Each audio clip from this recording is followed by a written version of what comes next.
I think we can be ready to begin if everyone is hooked up.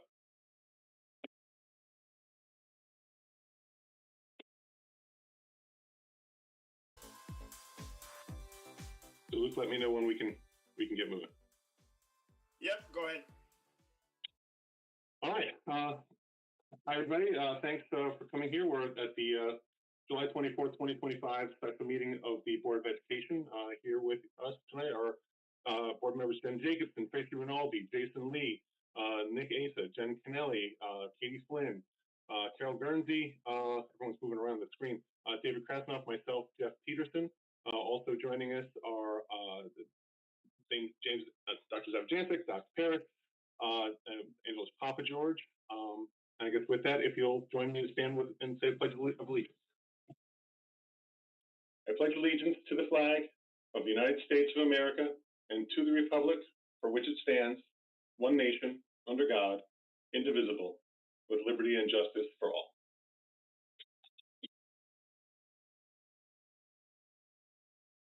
Thanks very much, everybody. As you know, we have two textbook votes tonight, one of which, the world language one, is coming up first, so I'll just get right to that.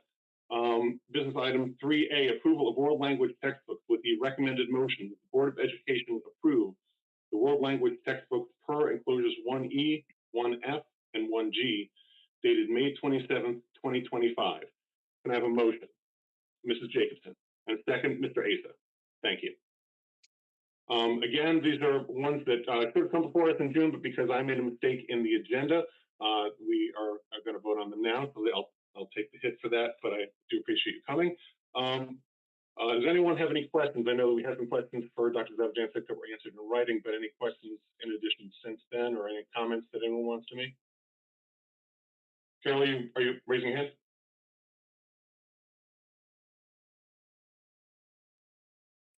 Are you taking comments about the world language or stats or all, or what are you asking for right now?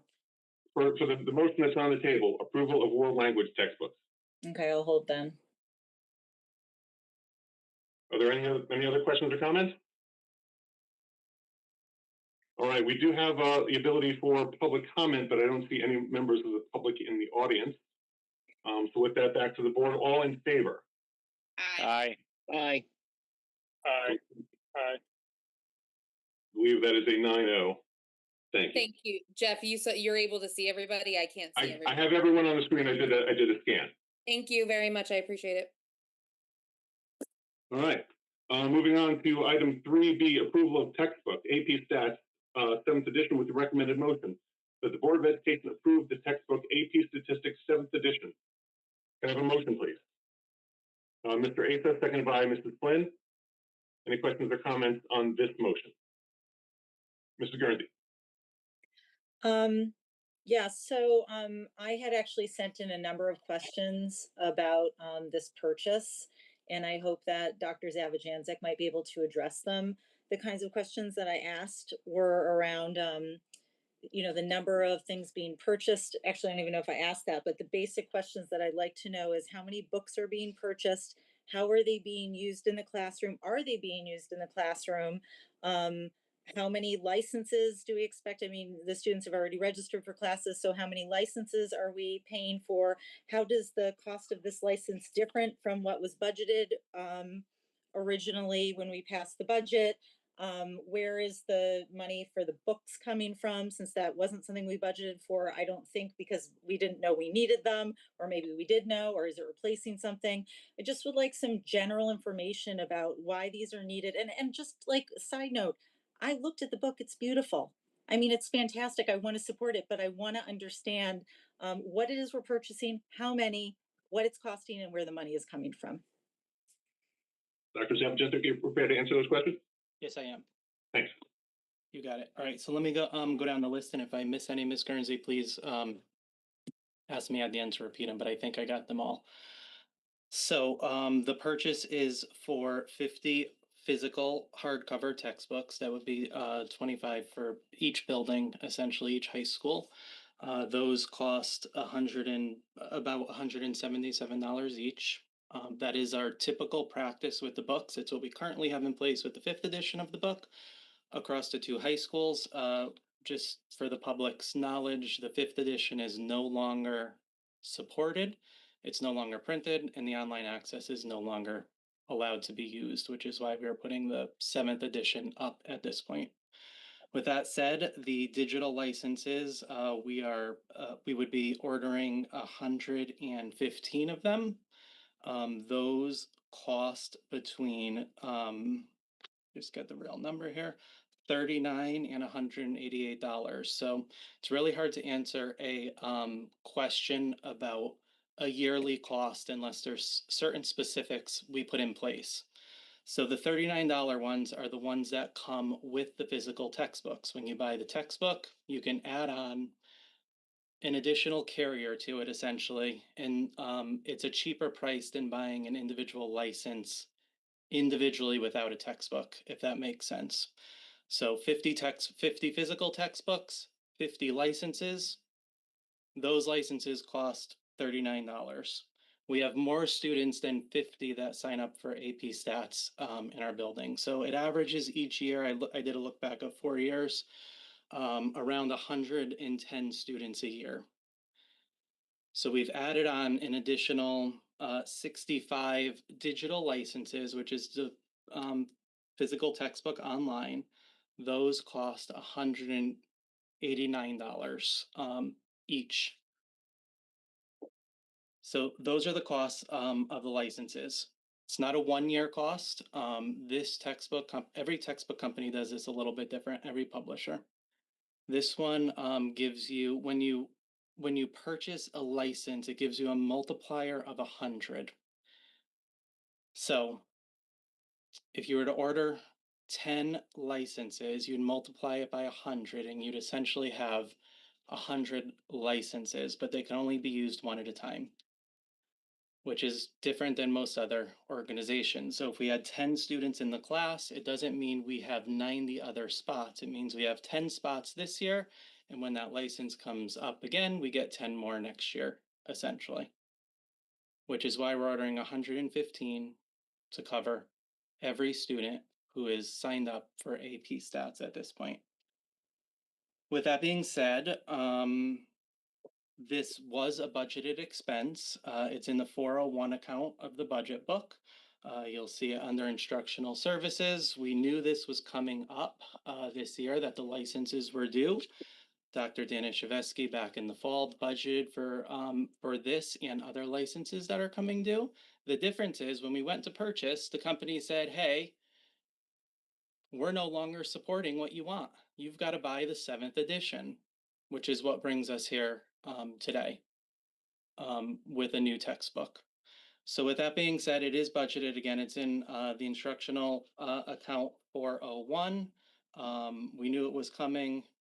It's there, the money is there to purchase them, and it will allow the class to continue learning and implementing the curriculum with a resource.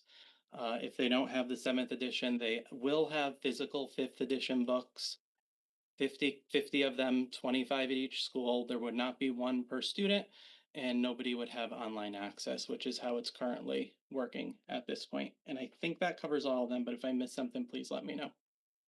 Yeah, so thank you. And I guess the question that I have, a couple of them. The first one would be the amount that was budgeted under the 401 line item. If we didn't know that we needed the new textbooks, then how could you have budgeted for that? I mean, wasn't it just the online licensing that you were budgeting for? I mean, is the $8,000+ not an overage?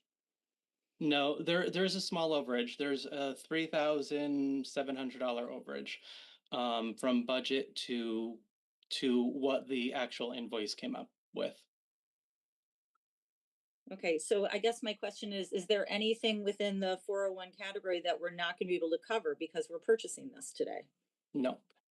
Okay. And the other question I have is about the 50 books. So I could ask this question for any sort of AP book purchase where they are for classroom editions.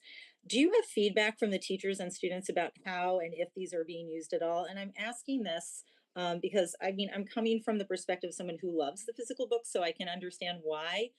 We might want this collection to exist somewhere. But if there's only 25 in a school and there are like 75 kids using them, I mean, clearly they're not taking them home, or maybe a few kids are taking them home. But like, what actually are they being used for? And do we need to buy 50? Can we just have like 2 per classroom? Or is it really important that we have a full classroom set? How are the teachers using these books? Are they using them for instruction? Or are they, I mean, I don't know. I have no idea. And the feedback that I've gotten from the community is that they're sitting on the shelves. So I love books. I want to buy them. I want to support this, but I want to make sure that we're, using $8,000 wisely. And it's not really about this $8,000. It's $8,000 times however many books we, whatever subject areas we're doing this, or we're using this for. And it could be different for every subject area. I don't know. So to your first question, I did not survey students on this. We did ask the AP Stats teachers if both sets are needed, including the digital licenses. Even this week, I confirmed that with them, and yes, both are needed. They are used for instructional purposes in the classroom, and the digital licenses are used for many reasons, right? They have interactive activities on them. They're able to be used at home. It's more than just problems on a paper. It provides tutorials. It gives them the access to the calculators and everything else that is built into the textbook that you wouldn't get with the physical copy. But the physical copies are used during classroom instruction as well. Yeah. And thank you. And with the high cost of the digital license, did you consider purchasing the book and the license for each student and having them be able to take that home? I mean, was that part of the consideration? No, we did not get a request from the teachers that we do both a one-to-one physical as well as a digital license. I know it you say high cost, I get it. It looks like more than the textbook with the numbers I gave you from your first question there. It's 189 versus 176. If you divide that over the license usages, it comes to about like $1.50 per license across however long we use it for them. So I get overall it looks like a steep cost in comparison. But when you divide it among the students as well as the licenses, it spreads it out over time.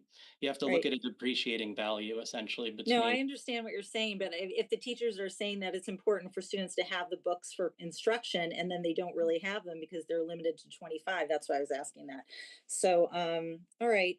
Thank you. Appreciate it. And I hope that moving forward, that some of these really basic questions can be provided to us ahead of time, because I don't want to waste people's time asking these questions, but they're important to me to really understand how the different resources are being used and the cost and where they're fitting into our budget. Thank you. Great. Are there any more questions from board members or comments?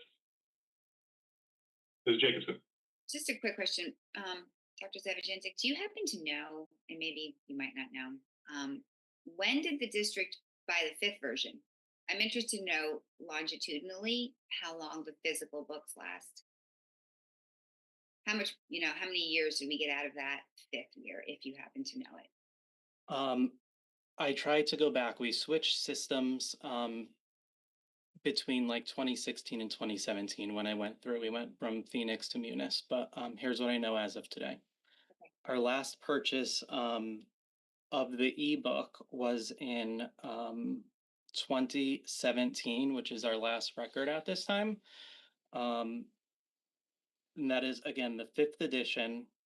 At that point, they gave 6-year access a little bit differently than they're doing now. And the price then was around $140 per unit. So things have gone up. It's my understanding the other textbooks would have been purchased at the last review, most likely, which was somewhere around, I don't know, 2014 or so, but I cannot get a purchase order on that. I looked even for it today. We just don't have the record anymore on it. Okay, thank you. I just was curious how many. Sure. Thank you. Any further questions or comments from board members?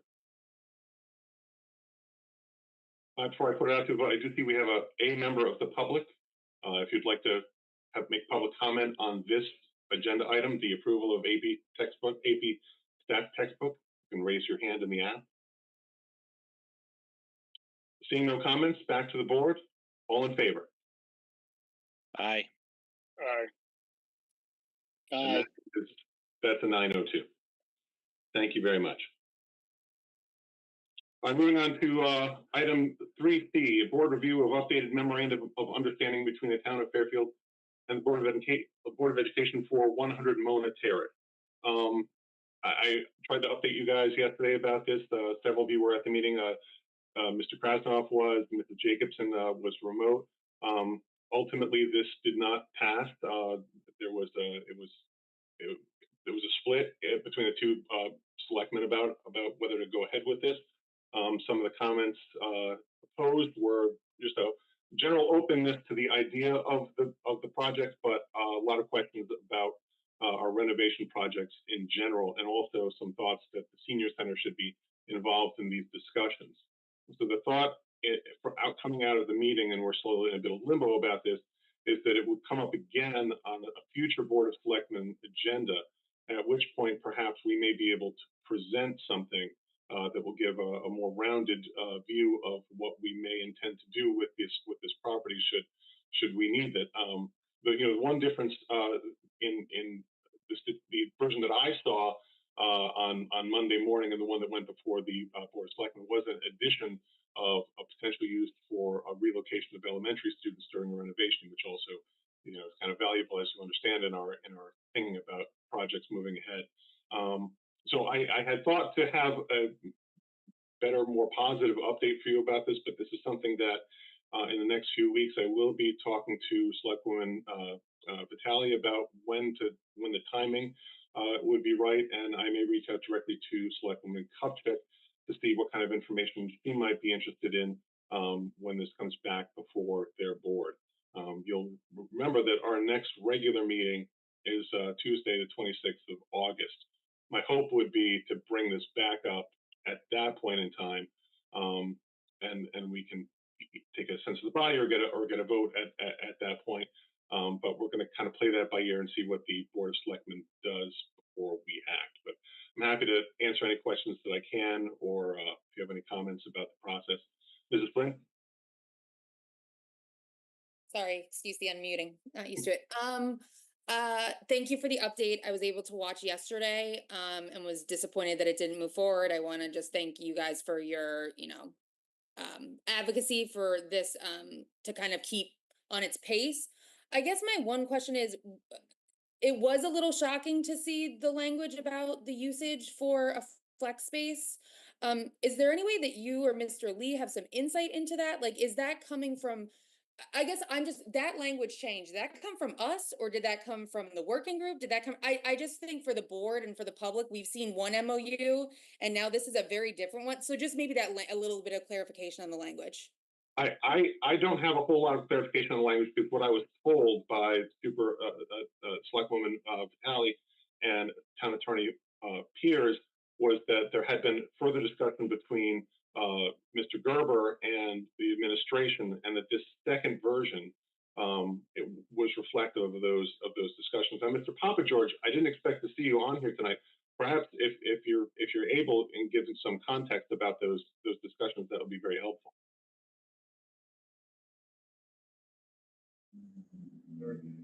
Unfortunately, I was not privy to those conversations. They happened between the two gentlemen, so I don't know what took place there.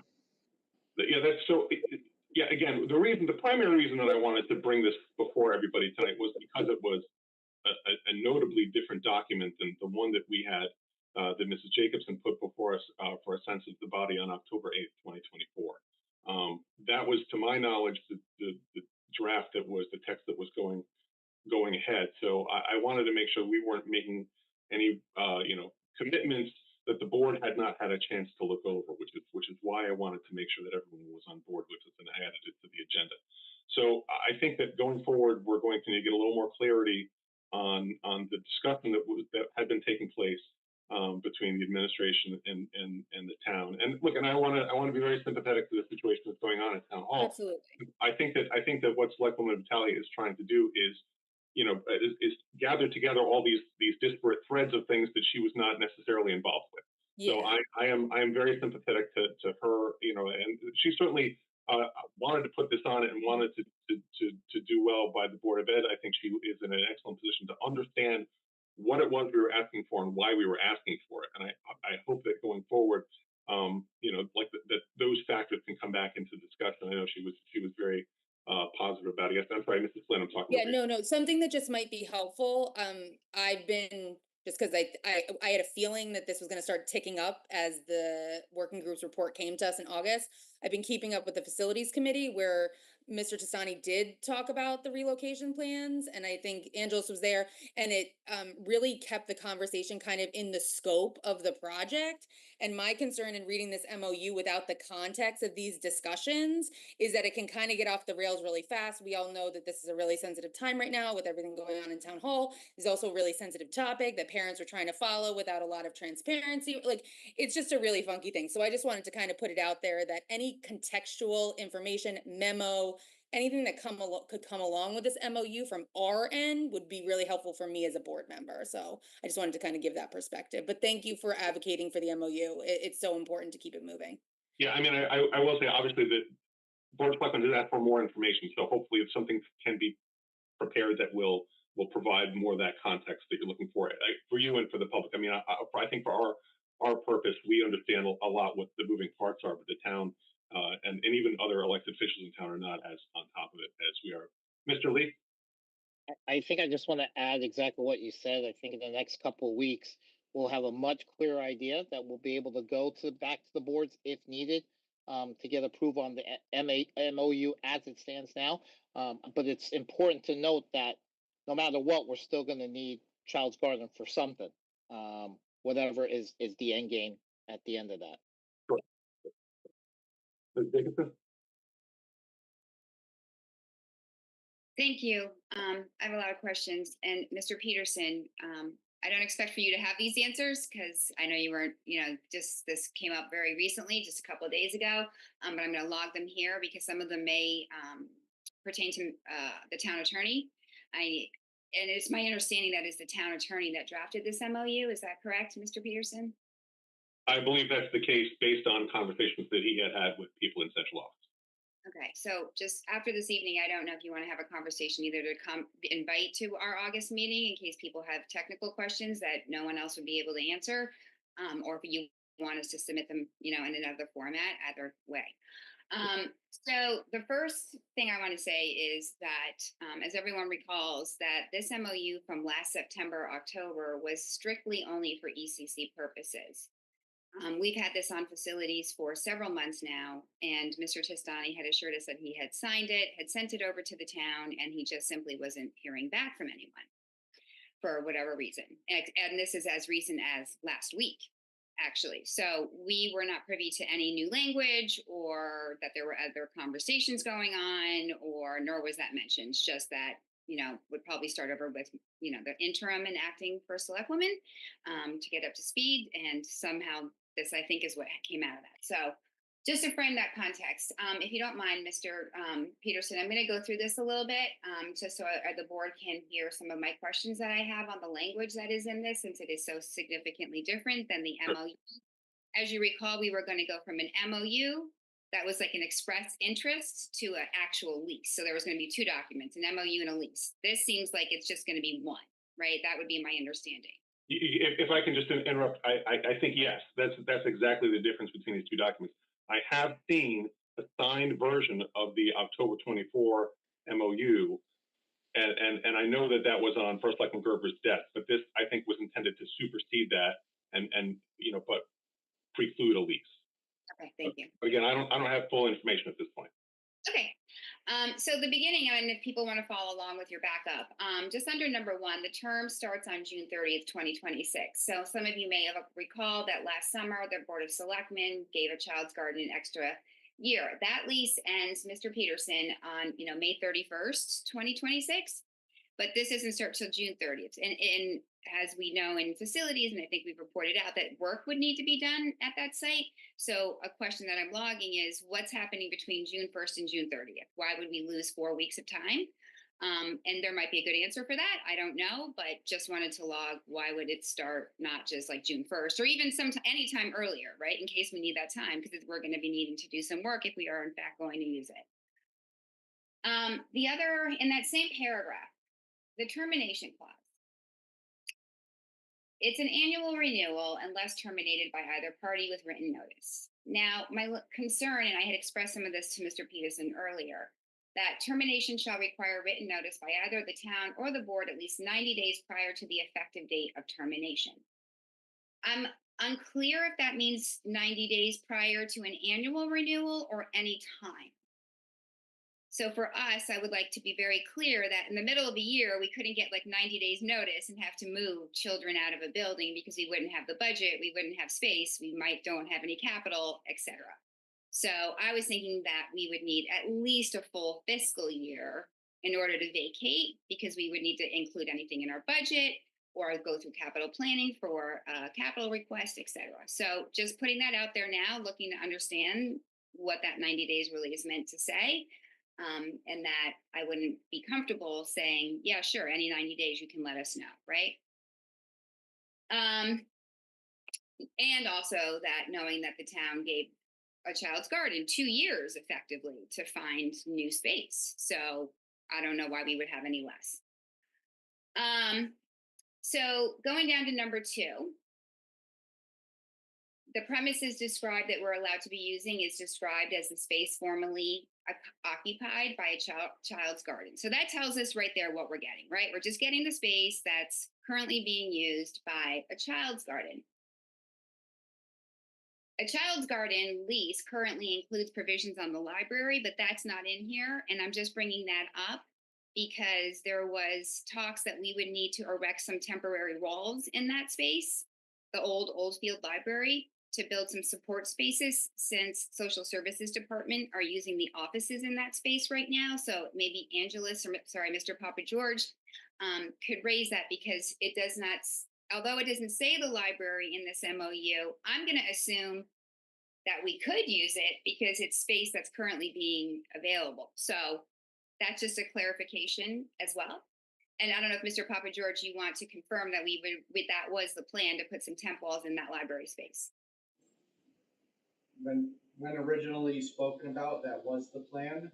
However, walking through it with the architects and taking some measurements, they believe there is other spaces that can be converted within the area to office space to better suit the need without eliminating classroom space. So there were some other ideas looked at and gone through at that time. That wouldn't be utilizing the full-size classrooms, would it? No, it would not. Okay. It still leave the full-size classrooms. Okay, thank you, that's helpful. 2 first bullet points, so this is important for later on. The senior center space shall remain designated for senior use by the town. Now, this is where the insertion of the K-5 space down in number 7 gets confusing to me. We're allowed to use it to temporarily house a 5-section early childhood center and the support spaces. And if requested, which I assume means upon request, we can use it for K-5 classrooms. So I think this language was added late and didn't necessarily go through the entire document to reconcile it so that it didn't conflict with itself. How could you be using ECC space plus put K-5 there, but up in number 2, it shall still be used for senior center? Again, not looking for people to have the answers today. I'm just putting them out there for August, since we'll have a whole month to figure that out. So I found that to be conflicting with itself. The gymnasium space was in the original MOU that we had. Shared space, the same language. I know that our director of social services did express some concern on that. So just raising that. This also doesn't say anything about the kitchen. We knew that from the beginning. However, if you're going to insert the K-5 space, how would that work if we can't use the kitchen?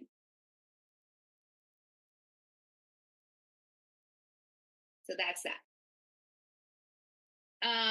Maintenance, jumping down to number 4.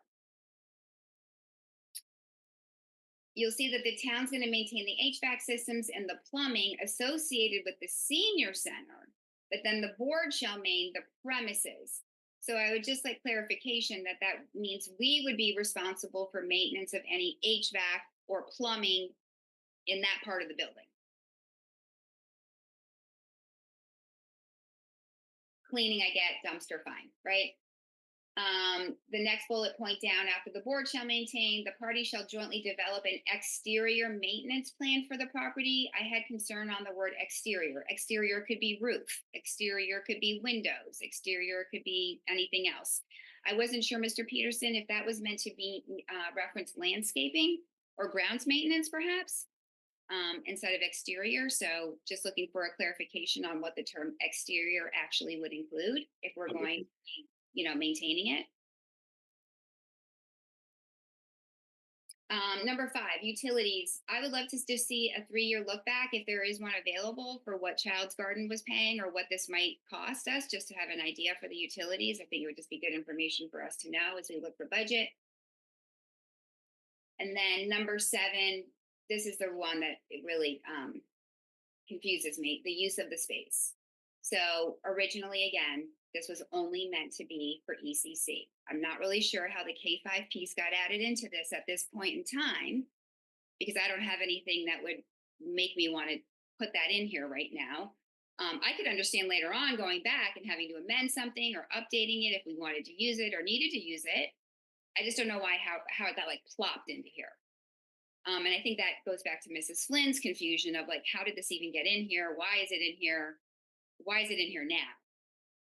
But if it's for a good reason, then I think the rest of the language in the other parts that I've already gone through is going to have to be changed, because unless I'm missing something, I don't know how the senior center could stay in there under this situation.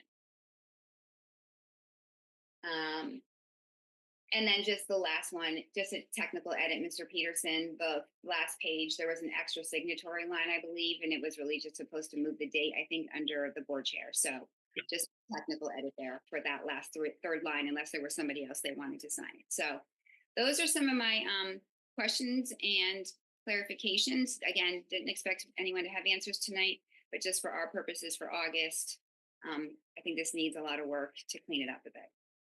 No, I appreciate that. That's good to know. As I said earlier, there will definitely be conversations between myself and the acting first selectwoman between now and August. So hopefully I'll have some more context for everyone. If you're finished, I'll move on to Mr. Krasnov. Thank you. I just have some questions overall, again, kind of on the process, especially being from the facilities committee and what work we are trying to accomplish and keep it trying to accomplish. And I understand this is a different process with the working group, and it's not necessarily being done in the public at this point. So it's kind of hard to force it into the public view unless people want it in the public view. But where should we be moving forward? I kind of feel like we're stalled until this report comes forward, but I know we have some liaisons that are there or part of this group. Is there any way we can get some insight instead of, like Mr. Lee alluding to, it will become more clear when we see the report? Like if we have an idea of where this is going, I'd rather try to plan and understand where we're going with all this, because otherwise we're spinning our wheels and kind of wasting our time. This MOU has been on our agenda now for months and months. No one said a word about anything changing. So it's like a big frustration for me, feeling like I'm doing work and I'm spinning my wheels and don't have answers. And I'm not saying you can necessarily provide the answers, but maybe at some point it makes sense for the working group to meet with the facilities team maybe, or maybe draft something to give us an idea of like things we can start looking at that would help them. I want to be as productive as I can, and to be very honest, I was pretty surprised to see the K-5 language, because we kind of looked at it as an emergency relocation plan, but it was really more like an emergency. We looked at a bunch of different options. Most of them are not pretty, including that one. And without all the classrooms there and working with the seniors to find some other option, that there just really is not room. 5 classrooms aren't going to do it. So it's really hard for me to know where to go with this. And I'm sure a lot of the rest of the facilities committee feels the same way. Thank you. Sure. Well, I want to be cautious about talking about the process because the working group is not on our agenda. But giving some context around the MOU, I certainly understand. I'll remind everyone that the working group is the Board of Selectmen's process. And we are fortunate that Jason and I have been able to attend, I think, every meeting of the working group so far. So I think we participate and we have some sense for where the work has been going. But ultimately, this is a process that's not in our control. That said, I assure you that I have tried to update it with the information that I've gotten from the working group that I've taken away. But I've tried to be very transparent about that. I'm happy to answer any other questions that you might have about it. I understand it feels like you're at arm's length from the process, and my view is necessarily different. But I've been trying to keep everybody in the loop as much as possible. We are in an unusual time when we're coming to the close of the working group process. It's been going on for months now. But we do have some clarity that we may get a report from them by the end of the month. Jason and I will be attending a meeting on the 12th. The next working group meeting is on the 12th down at Town Hall, so we'll have some, an update hopefully shortly after that for you. But as far as this MOU, one of the things that I said in public at Board of Selectmen meeting yesterday was, we will know more about the direction that we are going to take in the next weeks and months, because we're going to have the working group report in order to have further discussions at our board and to see whether we want to make any changes to the request that we've already made to the town. Yeah, but wouldn't it make sense to still move forward with what the board has already voted and approved and the process that we are planning, unless there's some like epiphany that comes to us? Because it to me, it doesn't really make sense to pivot to what may come from a working group that, quite frankly, none of us have even discussed or voted on. I understand the first selectmen's process and I respect their process, but I also got to respect our board and our board's process at the same time. And look, that's all fair. I can't control the agendas of other town bodies, and ultimately we need to get put on put before the Board of Finance and the Board of Selectmen, which we were not last fall. So like that's what I get that it's frustrating. But we have made a request. We voted on a request for seed money at a specific dollar amount for a specific type of project, but other town bodies declined to put that on their agendas, and that's frankly where we are.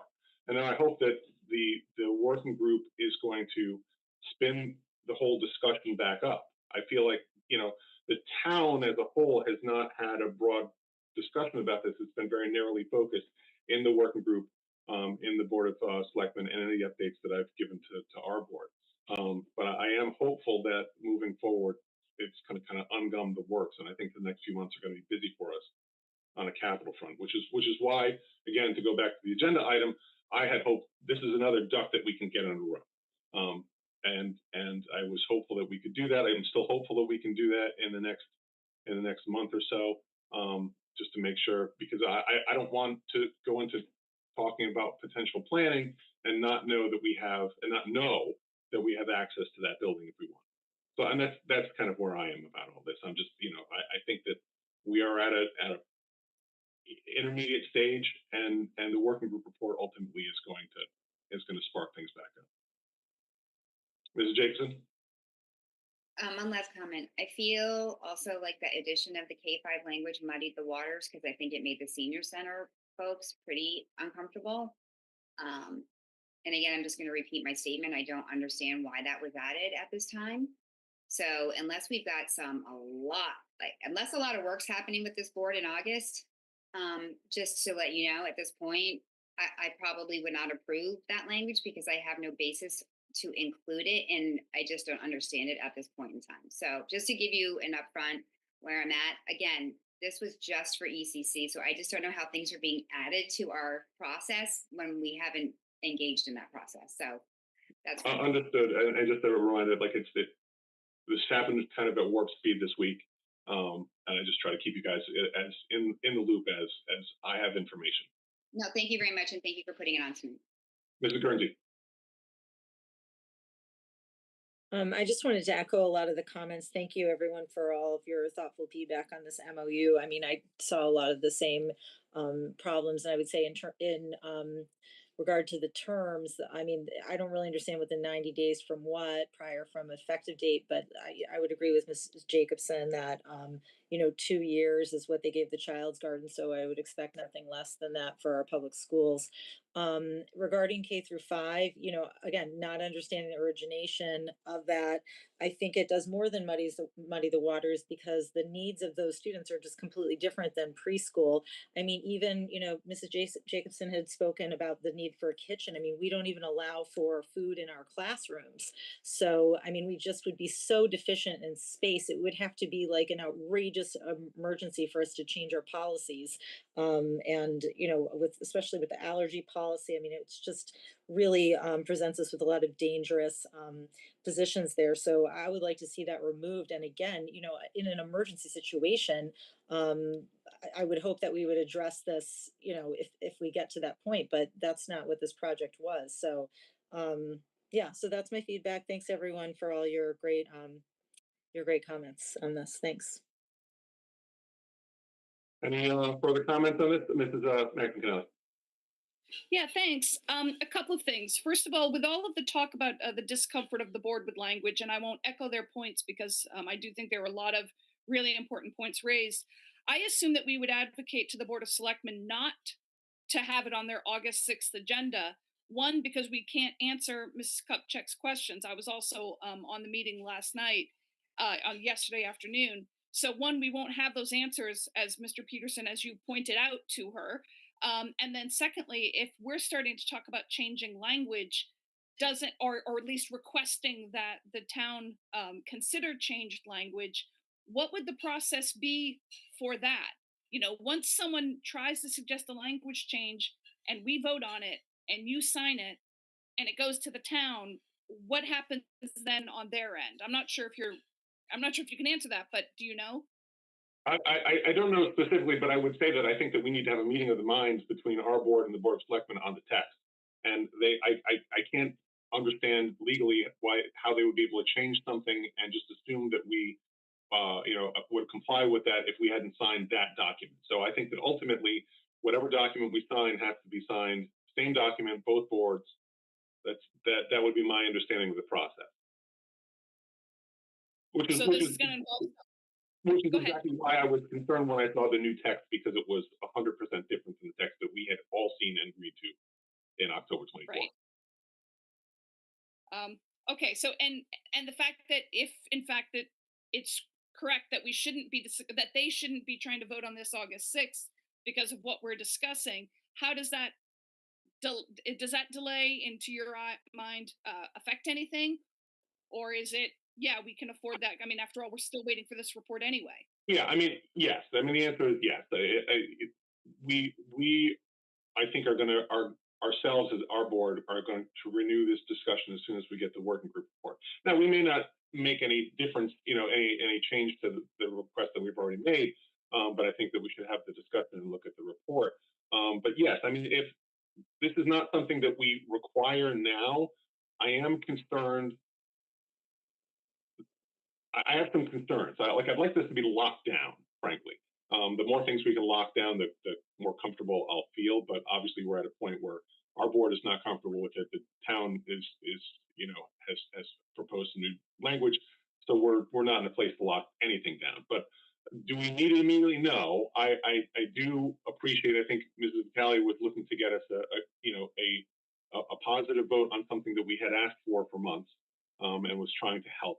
I do believe that that's the case, but we can go forward, with this. As you said, as I mentioned yesterday, if the big variable is what's the working group report going to say, then we're not going to know that for more than a month. I worry about things getting lost in the shuffle. I do worry about how long, once we're ready to kind of do this again, how many meetings it's going to take to get it done. So that's kind of where I am. I prefer more things to be locked down than fewer. But this document is kind of less open-ended than the one that we agreed to in October 2020. Yeah. Okay. Two other quick questions. Ms. Kupchak also, of course, raised the whole notion of a child's garden even being moved. How is that going to be definitively resolved? Do you have any insight on that?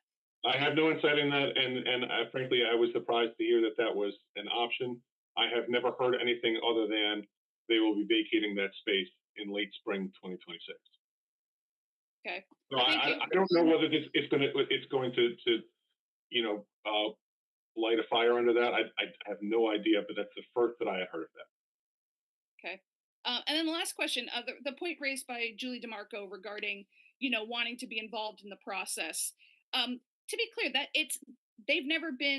no one's ever advocated for leaving them out of the process, correct? I mean, part of the idea of this MOU going ahead, when it eventually does, we've obviously got months to start working those details out. So that concern, do you see that as any reason to delay what we do? I mean, I want to be sensitive to her point, obviously, Sure. but I wouldn't want that to slow us down. No, I think that I have no information on whether they were excluded or not. I don't think so.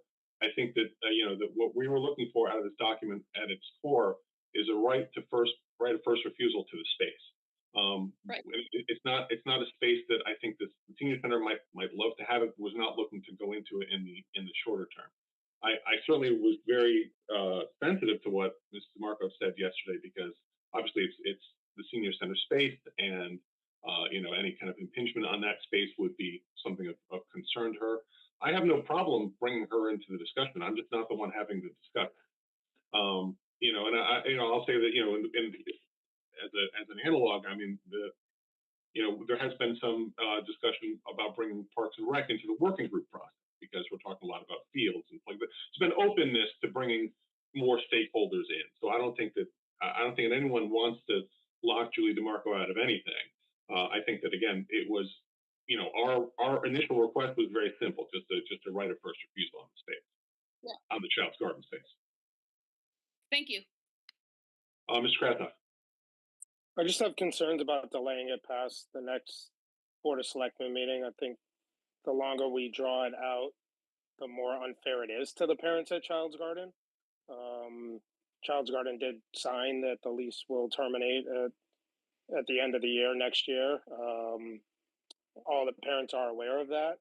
If we were to drag it out long, it does put them in a position where they have to make a decision. And to be very honest, I prefer not to put them in that position. I know how it is being a parent looking for childcare.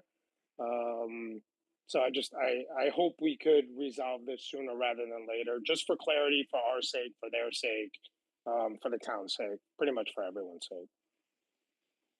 Thank you, Mr. Lee. I think it needs to know. I at the end, it's either going to go what the Board of Selectmen saw that they rejected. I still think at the end they'll still be under control of the Board of Education, because no matter what, we're still going to need that originally, even for the ECC, or it could change for ECC and something else like Mrs. Jacobson said. So I think for them, it's still at the end of next year. Nothing's going to change on that end.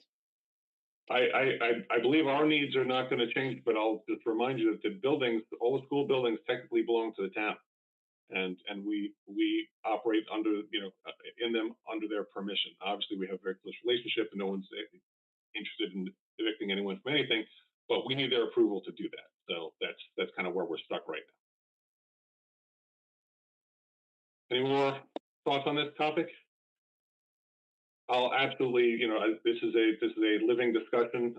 As we go forward, I'll update you as needed.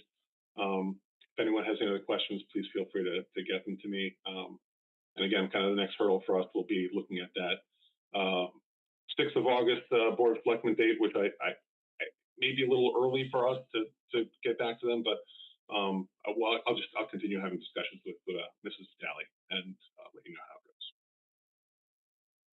And if there's no other questions or comments, I'll entertain a motion to adjourn. Mr. Asa, seconded by Mrs. Jacobson, all in favor. Thank you very much, everybody. Have a good night. I really appreciate you coming out.